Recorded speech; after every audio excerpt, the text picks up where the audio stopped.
In the world of fine art, value is a matter of consensus. A painting is worth $100 million, not because of the paint or the canvas, but because a very small, very powerful group of people agrees that it is.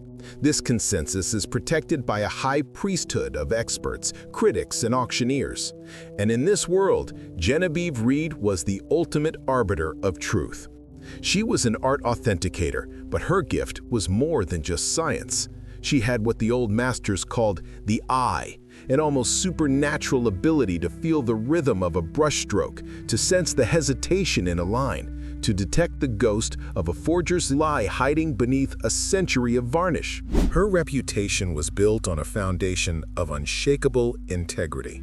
She had exposed forgeries that had fooled museums, debunked masterpieces that had been the pride of private collectors.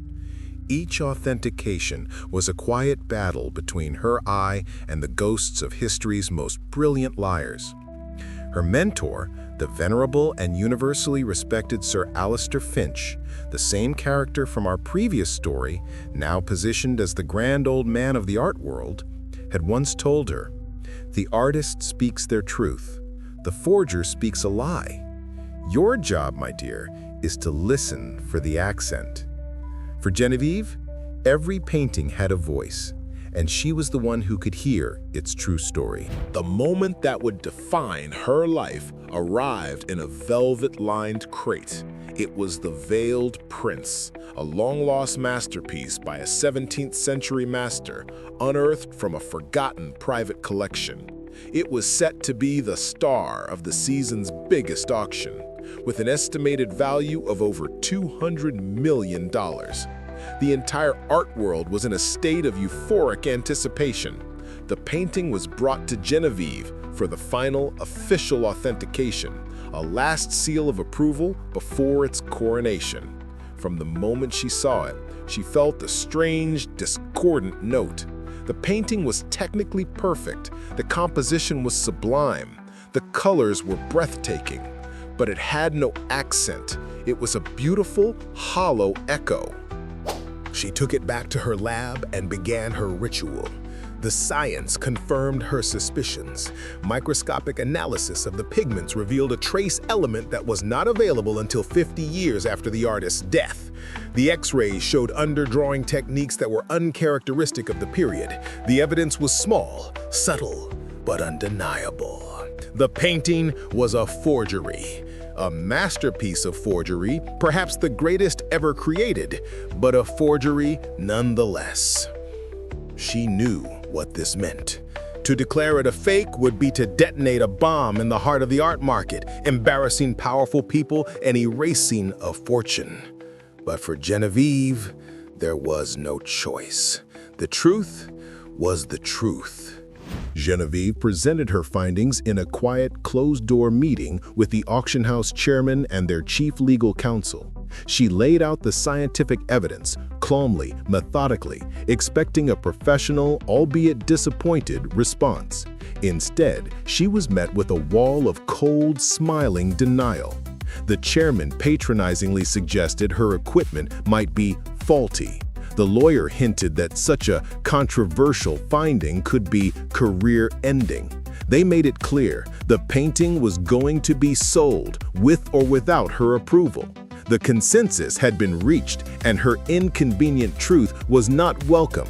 They were not asking her to reconsider her findings. They were telling her to bury them. She refused.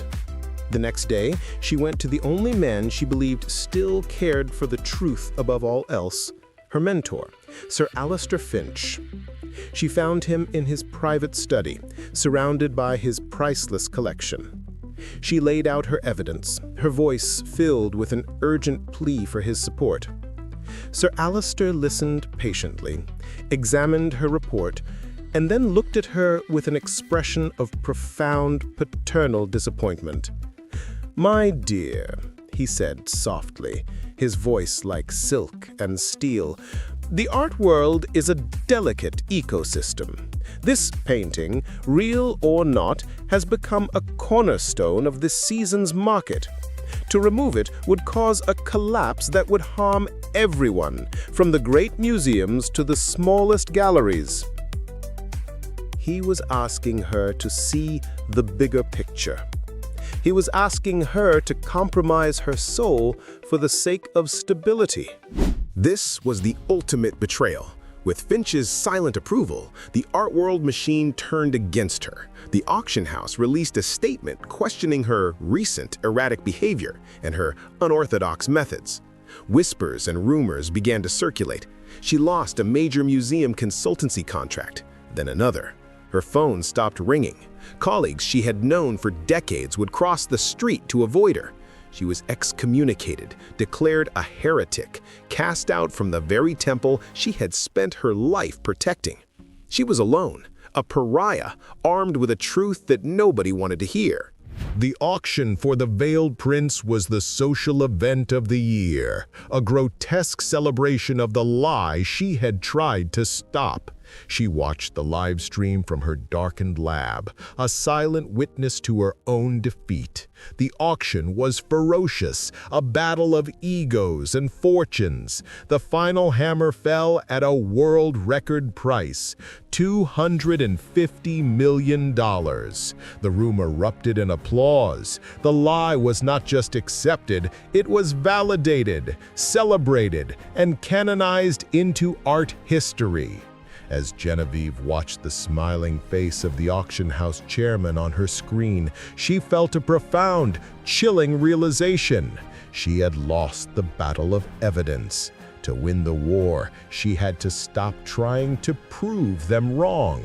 She had to prove that the entire system of truth was a sham. Genevieve disappeared from the public eye, fueling the rumors of her breakdown. But she was not breaking down, she was building. In the solitude of her lab, she began the most ambitious and dangerous project of her life.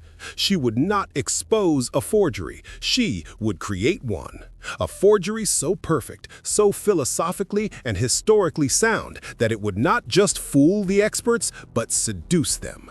She decided to create a lost work not by a famous master, but by a brilliant but obscure female artist from the 1920s avant-garde movement, an artist whose tragic life and small body of work were ripe for the discovery of a forgotten masterpiece. For a year, she became a ghost. She immersed herself in the mind of the forgotten artist, reading her letters, studying her few known works, adopting her worldview. She ground her own pigments using period-accurate materials. She built her own stretcher bars from aged wood. She even replicated the specific type of dust that would have accumulated in a Parisian studio in 1925. This was not just a forgery. It was an act of artistic channeling, a method-acting approach to deception.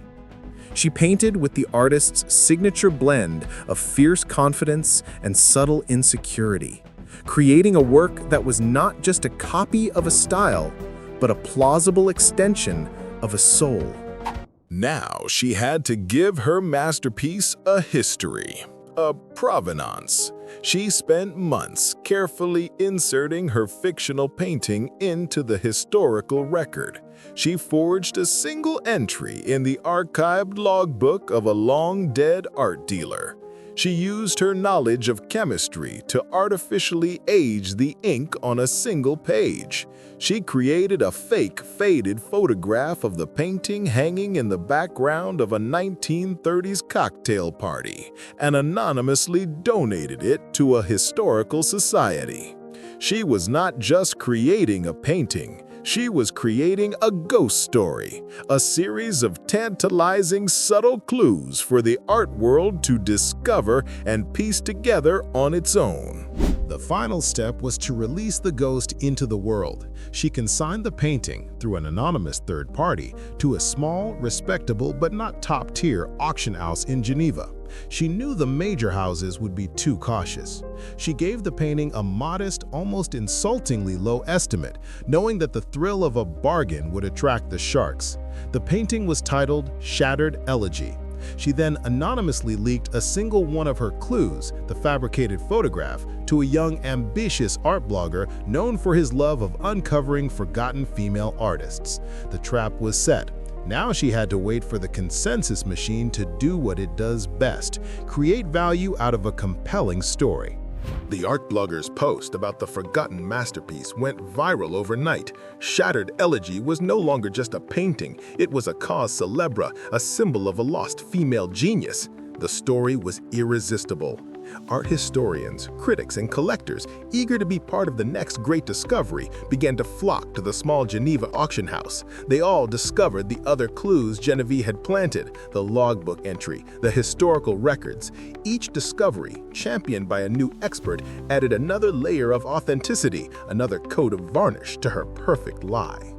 The feeding frenzy attracted the apex predators. The major auction houses, the ones who had scorned her, now entered a bidding war to acquire the rights to sell Shattered Elegy. The very same chairman who had dismissed her findings about the veiled prince now flew to Geneva personally, winning the rights with an astronomical offer. Even Sir Alistair Finch, seeing the undeniable momentum and not wanting to be left behind by history, published a glowing article calling the painting a revelation and the definitive work of a tragically overlooked master. The irony was so thick, so bitter, it was almost poetic. They were all authenticating her lie with the same self-assured authority with which they had dismissed her truth. The grand auction of Shattered Elegy was set to be the biggest art event in a decade. It was held in the very same room where The Veiled Prince had been sold.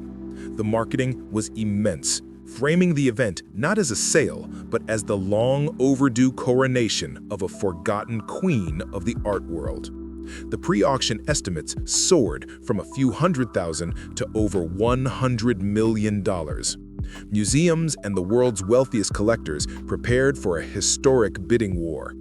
Genevieve, using a fake identity and a discreet proxy bidder, secured a single inconspicuous seat in the back of the auction hall. She was returning to the scene of her crime, not as a ghost, but as a silent executioner.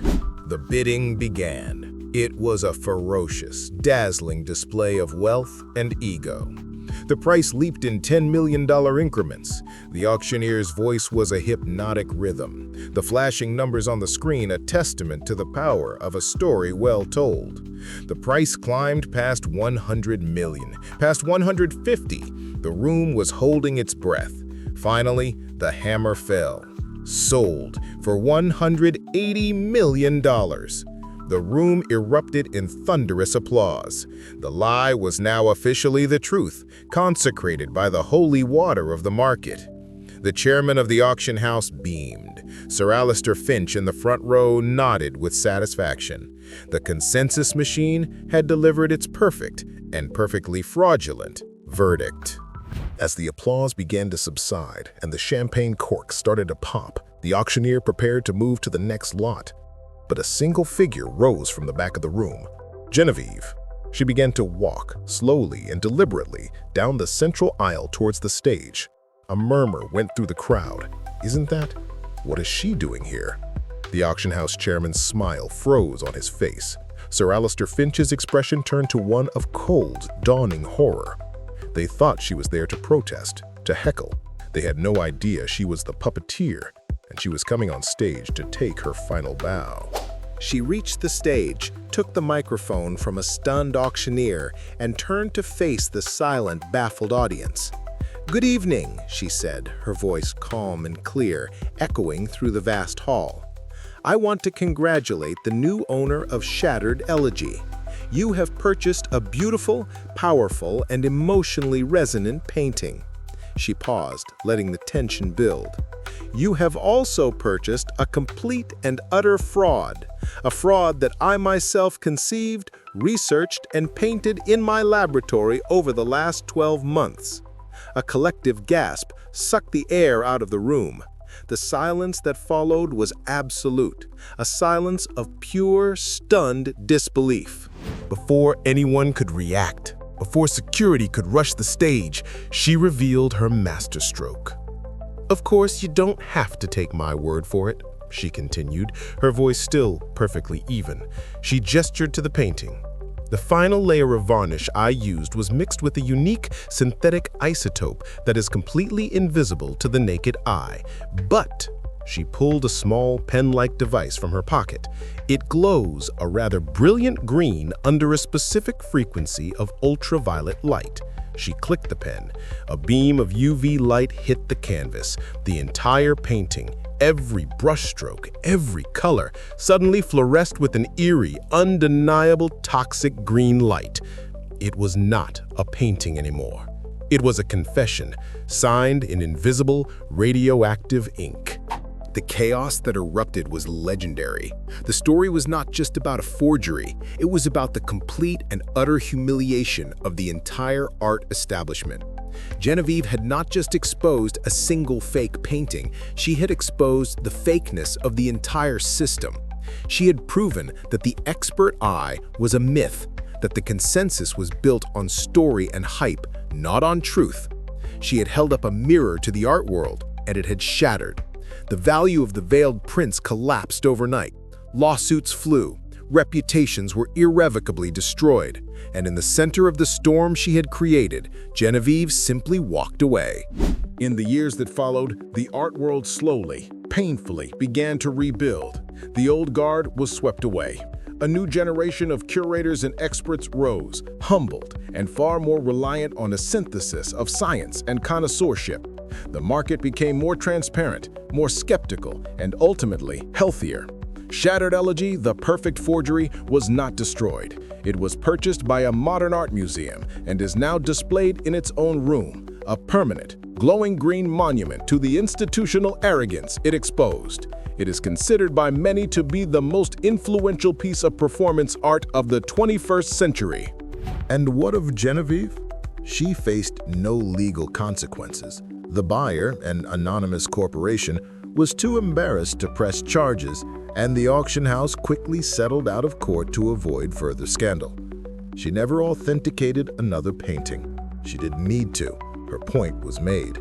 Instead, she used the settlement money to establish the Reed Foundation for Artistic Integrity, an independent, non-profit organization that acts as a kind of Supreme Court for the art world, providing free, unbiased, state-of-the-art authentication services to museums and public institutions. One day, she received an unexpected visitor, a frail, humbled Sir Alistair Finch. He had been forced into a quiet retirement, his reputation forever tarnished. He did not come to apologize. His pride would not allow it. He came, he said, to donate a single painting from his private collection to her foundation. It was the beautiful, flawed ceramic vase he had shown her when she was a student. "You were my greatest discovery, Genevieve," he said, his voice a quiet whisper, "and my greatest mistake. Perhaps your foundation can find a use for this, a reminder that the flaw is indeed the beginning of the truth." Genevieve Reed's story became a legend, a cautionary tale for the arrogant and an inspiration for the brave.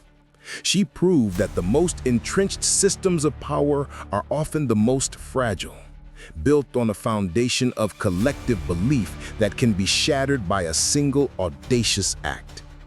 Her victory was not in exposing a lie, but in mastering the art of a better one.